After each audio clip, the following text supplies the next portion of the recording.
early game that we got to see versus FPX. This is not drafting agency to be able to play the map early on. This is saying, RNG, the early game is yours. Do what you can with it. Split in the professional league.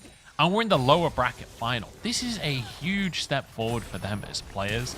And they are surrounded by veterancy that can set them up. Gala and Ming looking for the 2v2 because there's a TP from Xiaohu as well. Viper is taken out of the game once more. Mako will go down as well. It's 2-for-1 for RNG because in the meantime, Kraken got caught in the mid lane. And we've seen this all series. We even saw this up against FPX and RNG's loss, that Xiaohu now is dedicating so many TPs down towards that bottom lane. I think we should be fine. Flandre almost mega, but Wade does have flash. I like you highlighted the pick coming off in the mid lane as well. We didn't get to see what happened. There were actually no flashes burnt on either side, so I'm not quite sure how they locked down Cryin, were able to kill him without Udyr having to flash stun or Cryin being able to flash away. Yeah, I'm not sure as we're going to have a 1v1 between Flandre and Wei. Flandre dodges the axe, though, and that should mean... Oh, never mind. There's a TF. Doesn't matter. Scout now comes in, looks for the revenge kill, tries to finish off Wei, but he sacrificed his life maybe for this one. Cryin gets the gold card. No, didn't lock it in time. He could have double W'd, but he didn't go for it. JJ gets a Drake in the meantime, and out of nowhere, suddenly we're at 100 miles an hour, Larry. I still think even had he locked in the gold card, he probably still would have lived because his gravity field placement was very good, not allowing Xiaohu to be able to follow up had he flashed over it, but we are going to get a replay. Actually, just the wave was bouncing back from Cryin's tower. He's, pushing up, and they just run in and kill him. No flashes needed, no real damage, nothing special. Oh, is Xiaohu maybe finding something special in the mid lane?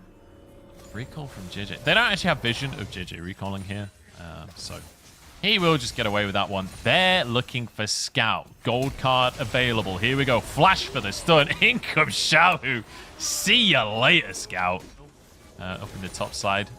Very lucky for them to get away with that one. We do have a dive on the top side while a 2v2 happens on the bot lane as well. Gala looking for Viper once more. Viper does not get to play in this series. Does actually somehow get out with his life. JJ's here to answer. Gala can't answer for the kill. Viper survives. Is losing a bunch of EXP, a bunch of gold right now.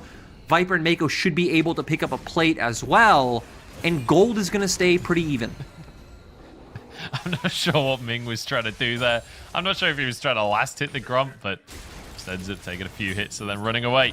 First tower taken by RNG. Because JJ is going to try and say, hey, we can't contest bot side. We're going to try and play around this Jace up top. I'm not sure if Flandre is building a wave because we haven't panned over it yet, but there could be an avenue there. Even Scout is hovering towards this side of the map. Oh, there's definitely an avenue. Xiaohu's in trouble. He's not getting away with 10 HP this time, says JJ. The stun is there. The layered CC, the damage from Scout. They've also made one adaptation from the previous two games where we saw them consistently trying to match RNG and even further than like posture. Spotted everyone out, but didn't actually go for the port. What goes up towards the top lane here just to match Scout and clear those minions away. Scout's going to have TP up, I think, just before Spellbook. I don't know if the teleport would be available for him, but with a Herald here, looks like RNG are just going to answer on the opposite side and potentially trade a tier. Again, it's something we've said many times is the fact that when you have something like a Victor, you have this like really annoying wave clear. And you yourself don't have Cryin set that one up a little bit ago. They group mid, and EDG anticipated that to happen. They group mid prematurely. Ming a bit low. Two teams, and EDG finally start the Drake off. RNG trying to contest. Here we go. Team fight on our hands. In goes Ming with the Gravity Storm. Mako tanking a lot of damage, as is Flandre, but he's forced to the back of the pit and taken down. RNG start off strong as Cryin goes in, but it's 1-for-1. Support for top laner. The Chaos Storm. Wei will fall, and EDG finally find themselves some advantages, chasing for more as they look for Cryin, but they realize it's too far, and they settle for a Drake. Munchables, that one started off beautifully to me. I love the way both... Yeah, Rage Knife in the pocket of Viper, so he has a good amount of damage. This is visible. You can see the control ward in the back of the pit from RNG. They can see the health bar. They know exactly what's going on. The damage from the Jace is huge. Ming goes in and finds the opportunity. Nara against the wall, though. It's 1-for-1. Support's going down as the damage is insane. The Chaos Storm shreds RNG. In goes Flandre, and EDG finally find the fight. You just don't run into a Victor and a Senna, Munchables. It's not going to be a good time. Scout popping off, putting down all that damage, and EDG are making this game competitive. Again, it's only a few thousand gold lead, but with the scaling difference, with the composition difference, with how Dragon and Teamfight heavy this meta is, it feels more like a 5 to 10k gold difference on the side of EDG right now. This feels absolutely massive. And again, we talked about how EDG love to control the choke points. RNG just funnel in a single file line into Gravity Storm. It felt like they thought that that was the big play to win the game. It was not. They couldn't finish the kills. And now a dive coming out from EDG. They know that they're in control of the game and they are willing to flex their muscles. Down the bottom lane, they barrel with a Baron buff. This might be an in.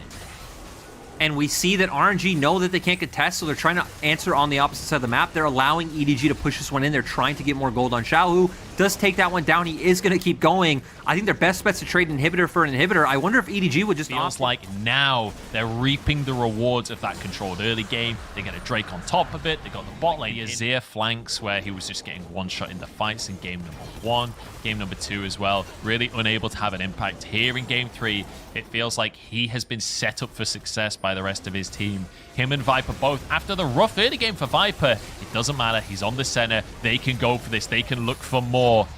Tower goes down. Flandre has to back away. They need to group up as 5-man. They need to hope that these accelerated shock blasts hit some priority targets now that, you know, Xiaohu's been sitting on the Sorrel. Crying right now in the mid lane. He's having the time of his life. Ming almost getting caught. The crash down to get him out, but is it enough here? CC chain coming through. The wallop is there. Ming doesn't get to move. The Dawning Shadow to finish it off. And they might get a bonus kill onto Wei as well. Flashes out safety, gets out with his life. Massive value out of that item now. Baron is just going to be started here by EDG, and I don't think RNG can even contest this one. It's already down to 6,000. Wei is not going to be able to get in the pit if EDG just burst this, but they're deciding to fight here. Gold card goes in. Mako just saves his teammates. Flandre turns Mega. RNG can't really commit to the fight. With Ragnarok now on cooldown, it's time for Flandre to go in. Good damage there, but it's a Gravity Storm to answer. Dawning Shadow is shielding for days. There's scouts go down first. RNG are actually turning this one. Xiaohu, we said he needed to carry, and carry he shall. The Spring Emperor himself, the Tiger, steps forward, and RNG look for more. And honestly, RNG might be able to close out. JJ is doing his best to clear out this wave. He's actually succeeding, so RNG won't be able to have a wave to end out the game. They're gonna have to turn to Baron, but Munchables, what is going on? I don't know. Wei and JJ chasing around blast cones again for the second game in a row.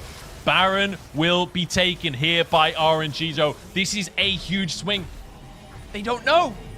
They lack critical information.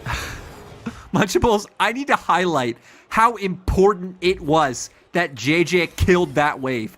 Because honestly, RNG might have been able to end the game. It could have just been done. Now, EDG get another chance. Sure, RNG have Baron. RNG are now also on Soul, the big zoner for EDG at this point in time. They take him down, and we're still going. RNG are low. Yeah, shock blast soaked by JJ. Keep your eyes on Xiaohu. He's the savior of RNG. He's the guy that's got to step up. They want to finish this one in style. Getting the Baron buys RNG time. It stops EDG from snowballing, but it's not something RNG can use proactively here. It's only a defensive measure for them right now. JJ to regroup with his team here. It's RNG clustering up. And they want long fights. They want to be able to just poke away with Xiaohu if they can. And that's why Baron is so nice for them, right? Because they can use that wave as a buffer to keep EDG in front of them while they need to clear. Flandre completely flops the ultimate. Yeah, there was an attempt. We give him a bronze star on that one. A for effort, and look but, at the cooldown. Look at the cooldown, Munchables. Hang on, Viper takes a shock blast to the side right there. RNG might find a fight. Dawning Shadow across the squad here, but actually the damage is there from EDG. They're fighting at a choke point again. Krine's on the backside trying to answer. He's finishing off health bars. EDG alone. Gala's there as well. Wei on the scene. Krine trying to finish the health bars off, but he's alone in the world. Doesn't have any cards. His deck has run dry, and EDG managed to find another fight. And we have 40 to 50 second death timers, Munchables. I think this might be enough for EDG to end, but when will they learn, Munchables? The choke points! You don't go into the choke points! Their actions have consequences. When will they learn? EDG finally get themselves on the scoreboard here. It was a slog of a game, but the scaling wins out. The team fighting from EDG wins out. They get onto the Nexus towers. Ming only just respawning, but he's not going to be able to protect this one by himself. The Gravity Storm is there to finish it off. And EDG take down the Nexus and keep their hopes alive in the series. And that game was much closer than